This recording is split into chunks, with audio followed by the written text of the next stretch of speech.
Hello, listeners. This is Kat. Welcome back to Put Your Hands Up Podfic. This will be the continuation of Fall Apart, Collect the Pieces. This will be part 4, chapter 6. The next 4 days passed quickly, but that didn't mitigate how crappy they were.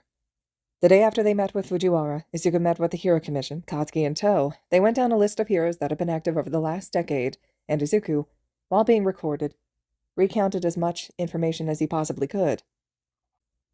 Commissioner Suzuki, the new head of the Hero Commission, also took him aside for a sit-down to talk about potential recovery efforts to make sure the journals didn't fall into the wrong hands. There wasn't much they could do, except recruit heroes specializing in search and rescue to comb through the closest landfill. If they are recovered, Suzuki said solemnly, I'm afraid allowing them to remain in your home would be too great of a security risk. Kachan had bristled beside him. It's not the security system that's the problem. It was the person who had access. You gave her Ravity security clearance and required psych evals before she went pro. If anything, this is on the commission. Suzuki sighed, leaning against his desk. Ravity's actions were misguided, but the breach occurred because they were in a residence, not a secure facility. His residence is a secure facility, Katsuki yelled. Izuku gripped his knee, a quiet plea for him to calm down. He took a deep breath before continuing. Are you planning on reprimanding her for not using a single brain cell in her dense-ass skull? He demanded. Her lack of judgment aside, she was reorganizing an unlocked room in her home. She should have had the sense to look at what the notebooks contained, but she didn't willfully endanger fellow heroes. On the other hand, even with your home security, you left the notebooks in an unlocked room.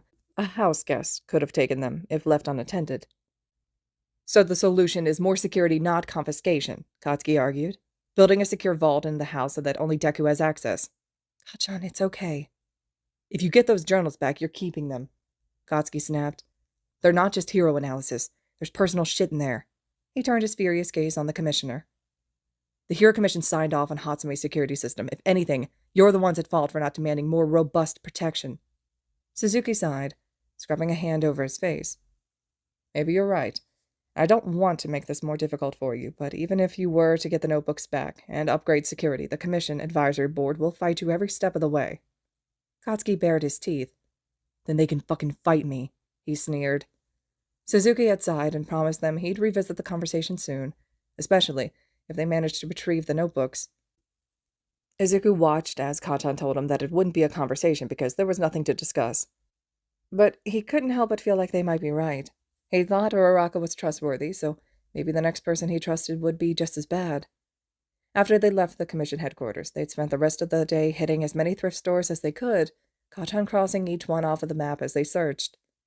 Fujiwara texted him twice, asking him questions. The third time he contacted, it was to send him a finalized version of his divorce papers to review. He sat in Katsuki's car as he read them while the blonde continued to hunt through the thrift store they'd been searching. As he sat and read them, just 2 months after his wedding, he wondered if he wasn't lovable in the way he wanted to be loved. He'd loved Kachan for ages, and he'd loved what they had, but he'd always wanted more. He decided to cherish what they had because their friendship wasn't a consolation prize, it was a gift. So, even though loving Kachan was as much of a part of him as green hair and freckles, he'd moved on. He'd fallen in love again with another best friend, and he'd been so sure she loved him back. They were happy and vibrant, comfortable in each other's presence.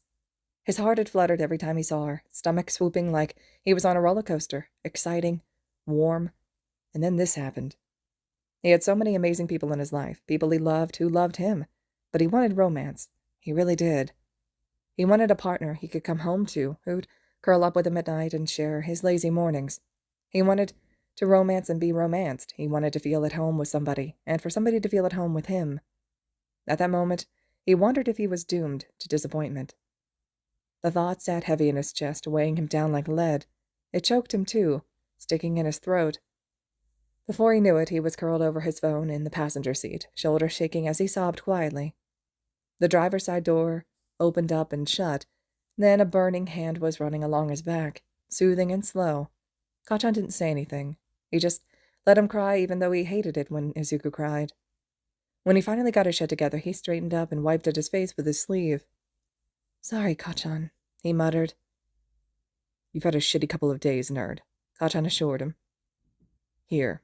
Izuku glanced over at him, frowning when he found him holding out a crepe. Strawberry whipped cream, lemon curd, he grumbled. Izuku took it carefully, still staring at Katsuki in confusion. Thank you? Katsuki scowled. You're having a shit day. You like crepes. I bought you a fucking crepe. The corners of his lips quirked up. He couldn't help it. Kachan's emotional constipation was funny.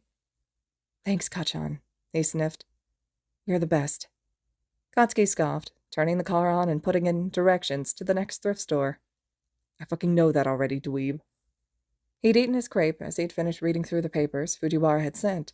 He'd approved them and sent them back, and listened to Kachan complain about some shitty soccer mom-looking fuck who'd tried to cut him in line at the crepe stand. 2 thrift stores later, with no luck of finding any merch, Izuku's phone vibrated. Yo, your lawyer is metal AF. He frowned, texting Mina back quickly. What happened? Ocha said she wouldn't sign, so he looked at her like she was a literal baby. Said the divorce would happen no matter what, but if she didn't sign the agreement, she'd risk her career and rep getting ruined from the media and coverage alone. So, act like a grown-up and sign if she didn't want her life up in flames, and he sounded so bored, like she was a waste of his time. Did she sign? Yeah. She was pissed. Oh, Ida was here, by the way. He had that disappointed dad look. I don't know if it was at you or at her. Something close to anger stirred in his stomach. She said she wouldn't sign? Where did she get off trying to refuse it? She'd stolen from him. She'd broken his trust and lied to him, and his friends. He might not want an ugly, drawn-out divorce, but he was still furious with her, and he definitely didn't trust her enough to share a life with her. He was glad he'd asked Shoto for his lawyer. He wondered if that's how Fujiwara had dealt with Endeavor, by threatening his career and reputation to get him to comply. Either way, he'd gotten what he needed out of Ochako. He just hoped that when he had talked to Ida, it went okay. Although the fact that they'd been together wasn't promising, it sounded like he was going to be on her side. He hadn't even tried to contact Izuku despite Hitoshi's attempts to get in touch. He supposed he'd have to wait for Ida to come to him. He'd hoped he'd do it during Izuku's remaining vacation, but the next 4 days were radio silent from Ingenium. Izuku barely noticed, though. As much as he wanted to know where he stood with Ida, he had other priorities. Finalizing his divorce, selling the things she'd bought with his money, telling his mom, hunting down his collection. His days were filled with either turning his life upside down or trying to find his steady ground. He was so grateful he had Kachan. His hero partner had taken vacation days so that he could stick to his side, crawling through thrift stores and online auctions for his stuff. Over the week, they'd managed to find some of it, thankfully with minimal damage. He'd found 3 of the comic books from the original All Might Ultra Age series, the Titan Star lunchbox that Denki had given him, and 4 different official figurines. Unfortunately, most of the rare stuff had been bought already, most of it in cash. A lot of the stores had offered to cross-reference their records with his spreadsheet and had found multiple sales that fit the descriptions of items in his collection. To a skilled collector, thrift stores were gold mines, to parents, too. He was willing to bet that the collector-to-parent ratio was 1-to-1, and some of his rarest treasures were either having their limited edition heads smashed into walls or sold at auction for insane markups. Katsuki had spent his evenings next to Izuku on his couch, crawling online forums and reaching out to sellers. 3 purveyors had mailed his merch back to him after he'd sent them his spreadsheet, complete with serial numbers, but 7 of them had told him to fuck off. Unfortunately, there was no way to prove they'd bought his stuff, and it was impossible to prove that some items were his. The posters didn't have serial numbers, neither did the plushies, neither did a lot of stuff for that matter. It felt like he was chasing ghosts. It might be dramatic, but it was like pieces of his collection were right in front of him, but disappeared before he could reach them. At least he had Kachan and his other friends to help him, but there was only so long that he could devote his time to tracking it all down. A week after his life had blown up, he'd tried to give up his daily hunt to go back to work. His divorce had been filed. He'd spent a whole week searching high and low, and now it was time to go back to his daily grind. As much as he wanted to, he couldn't drop everything. Katsuki ruffled his hair as he passed by him in the locker room. You sure you're good, Deku? Izuku gave him a tight smile. Yeah, he replied, pulling on his boots. Should be a pretty easy day, right? Katsuki nodded. It's been slow lately. Probably just a light patrol. You'd probably rescue a kitten from a tree or some shit. Maybe I should hit the training room after, he muttered, pulling on his gloves. I need to hit something. I think I'd feel better. Yeah? Want to spar? Katsuki offered. It's been a fucking month. Izuku gave him a tight smile, tense but grateful. Sure, if you're up for it. I'm surprised you're not sick of me by now, he admitted. Katsuki socked him in the shoulder.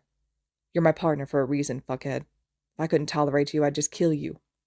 Sure you would, Izuku replied, completely sarcastic, Katsuki socked him again for good measure. Fuck you, he replied. I'm heading out. Call if you need backup, and do it before you're bleeding out. It's literally been years since I've done that, he said, cross. Katsuki shrugged, walking toward the door. You're a dumbass. It takes time and shit tons of repetition for lessons to stick. Mean, he called after him. You like it, Katsuki barked back just before the door closed. Izuku sighed when he left. It felt like Katsuki's presence was the only source of spark these days. He knew it wouldn't last forever, but Kata made the sharp edges of a shattered life feel smoother, less painful. Sighing, he walked out of the locker room and made his way to his patrol route. As soon as he walked out of his agency's doors, he was met with a massive fragrance ad on the side of the city bus. It featured his now ex-wife in lingerie, smiling sweetly at the camera. And from there, it only got worse. All right, listeners, this concludes Chapter 6 of Fall Apart, Collect the Pieces. Chapter 7 will be next. Let me know your all's thoughts and reactions so far. I love how everybody's pretty much enraged in the comments about Ochako's actions during this fic. I hate it too. As somebody that collects things, this one really, really got to me, so I can completely empathize and understand. As always, though, thank you all so much for your amazing support and for listening.